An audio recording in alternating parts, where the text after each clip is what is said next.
இந்த கோவில் வந்து தோன்றியதுக்கான ஒரு போட்டோஸ் எல்லாம் வச்சிருக்கீங்க.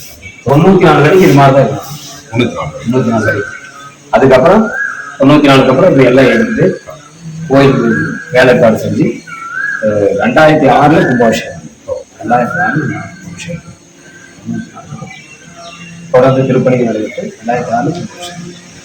தொன்று கோவில் வந்து இந்த மாதிரி தான் இப்படிதான் அது சுவாமி பின்புறம் கோவில் வேலையாட்டு சாமி பின்புறம் 8 அடி நீளம் பாறை நீளமா அந்த பாறை முழுவதில் இப்போ இந்த கோவிலுக்கு வந்துட்டு பாத்தீங்கன்னா புகழ்பெற்ற ஒரு கோவிலா வந்துட்டு இது அரசே எடுத்து நடத்திட்டு இருக்குங்களா சாமி? இல்ல கவர்மெண்ட்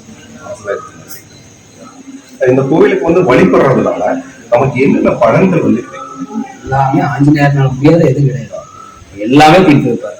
குழந்தை இல்லாதவங்களுக்கு ஒவ்வொரு மாசம் பௌர்ணமி பூஜை திருவிழா வழிபாடு அது வந்து கலந்துக்காக அவங்களுக்கு ஒரு நல்ல விமோசனம். திருமணம் ஆகாதவங்களுக்கு குழந்தை இல்லாதவங்களுக்கு நோய் இருக்கிறவங்களுக்கு வந்து வெண்ணெய் எல்லாம் சாத்தி சாமி வெண்ணெய் வாங்கி சாப்பிட்டோம் எல்லாம் வேண்டுதல் வச்சு திருமஞ்சனம் செய்யலாம், வடமான சாத்தலாம்.